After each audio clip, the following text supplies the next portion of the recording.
Hi there, welcome to another tutorial. This tutorial you're gonna see mixing templates and why you need it, okay? In order to just, mix faster than you used to mix. Okay, so what I use.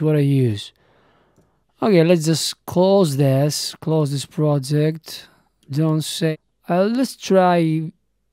Nowadays I'm using the template all or the all acoustic. The all acoustic I'm just using for creating my covers, and the all for just creating new music or just producing bang or whatever. I have this song of mine, just an old song. I like the arrangement and all that. Just jamming. I have another one from Self Die. It's a very great tutorial to see from BD2 and LS and waves and other effects as well. Take you through the mix, whatever, karaoke, maybe for students and synths. Anyway, just try the whole thing and see how it goes.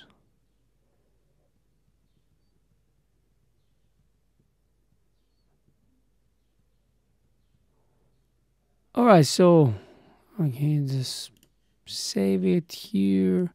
Just one, whatever. I don't mind. It says include assets, okay? If you wanna just create anything from this, you can try, okay? Copy external audio files to project folder. Usually don't use this. I don't mind. Maybe you wanna use the EXS instruments folder project in order to have them. You want to just send to a friend just this file in order to open it to a new session, okay? A little bit samples, that will be useful as well. You want to have some samples, you want to send it to a friend or whatever. Space Designer impulse responses, sorry. Of course this is useful if you use Space Designer, but anyway, I'm not gonna use this now. Just press save, okay? So now what I've got here, this is a click. Of course I need the click, and when I press this, I've got the click here. I can change whatever I want, okay? Just the tune, the dump thing, the tonality. Secondly, I have the drums MIDI articulation. What is this? When I try to program drums, because I usually program my drums in songs or in any other bands that I produce usually, I want to have an alternate programming in order to just compare it and all to see if it works in my song or in any song that I produce. Okay, BFD2. Okay, now it's getting interesting. You see here I've got a BFD2 template, and I have all this auxiliaries coming from the BFD2 thing, okay? So here what I did, I don't have to just load any kits for now, but this is the mix thing from the mixer page from the BFD2. As you see, I've got a kick in thing, alright? And then I got a kick in a mono 1. Alright, so mono 1 here in Logic should be this one, okay? Alright, and the problem with Logic 9, it doesn't have all the 16 mono inputs, got only 8. So 3, yes, got only 8, alright? So it's not a problem, but that's it, okay? Take it for granted. Same it goes with kick out, mono 2. Alright, I don't need percussion. I got 2 snares here. Okay, I'll blend. You can blend this here. But anyway, I'm not gonna talk about BFD2 here. But what I'm saying is, I've got an application, okay, a VST that I'm using in Logic for drums, and I've got all the routing ready for use. Okay, the bass one is here, kick. Alright, so this is auxiliary, a kick auxiliary, snare as well.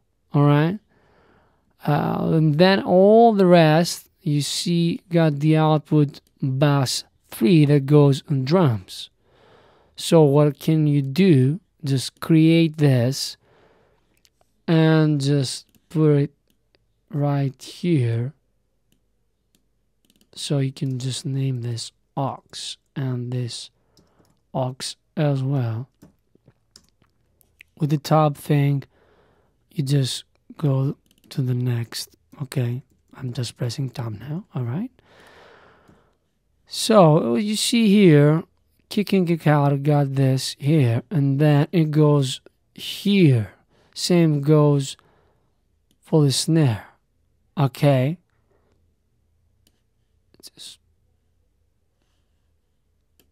Yes. Same goes for the snare as well. All right. So as you see, you got kick and snare, where you can use whatever you want here, and then you got drums that goes from here. This is a very important thing, because when you try to mix and you have to redown this every single time, it's getting really boring. Okay, so you have to be prepared about it, and you have to organize it before start mixing. Okay, you don't have to, it's better not to go back and forth all the time about this. This is silly. Don't do this.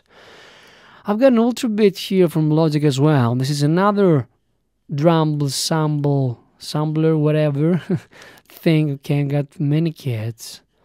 What I'm using nowadays, I'm using Studio Brass Kit or Studio Thai Kit for my songs.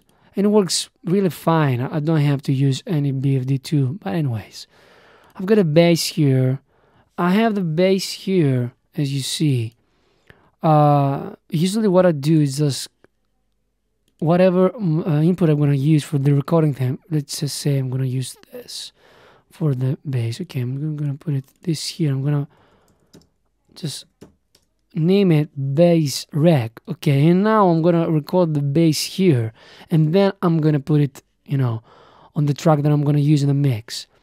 Well, I'll just say I'm gonna have bass DI here. Okay, later on the mix, maybe I'm gonna use a bass amp with just a simulation from Logic or whatever, from Waves or whatever. Okay, so that's the thing you're gonna consider.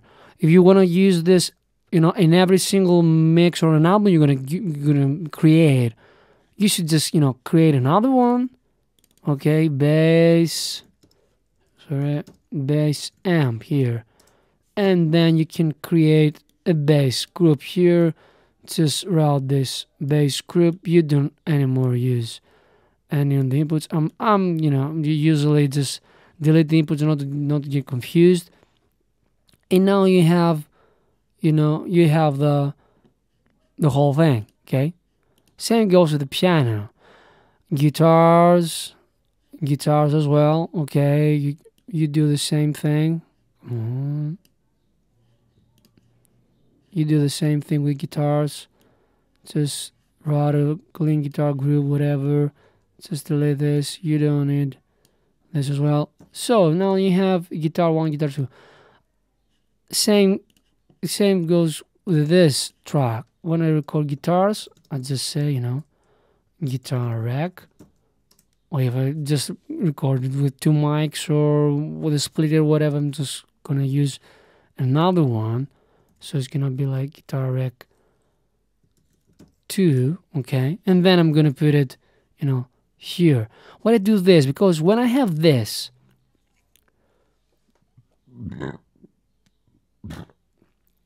I can sound an effect without having any latency at all. So what I do is like using the software monitoring.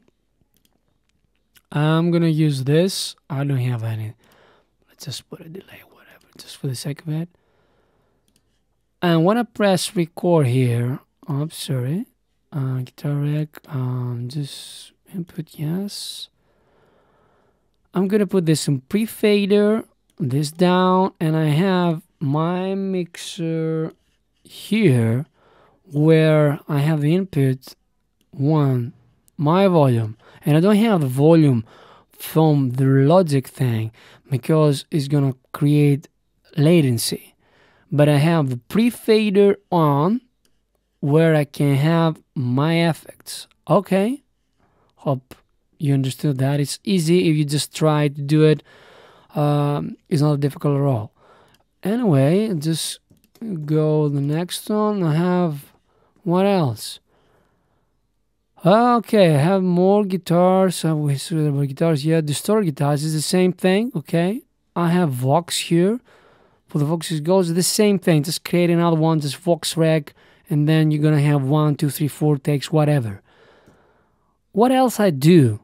I keep templates. I save my presets. In other words, in the Oxys. As you see, this is my band's first album. All Oxys groups that are created. Okay, back Vox, bass group, chamber, snare, big hit, whatever, clean guitar, distorted guitar, drums group, nonetheless, drums group, whole aux, pitch down aux, parallel compression. So let's just see what I have this dial in, so I don't have to just do it every single time.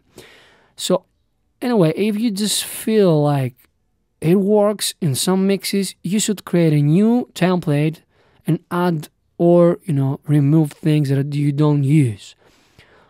In Logic, I'm usually just create many presets. I have a basic, really basic template, but then I'm just creating more and more presets. As you see, I have lots of presets here from another songs or a band that I created here. Another band, okay, and my band, whatever. And then I have also, as you see here, another preset for in the master bus. Okay, so anyway, hope that helps you more music and create faster mixes. See you in the next video. Bye bye.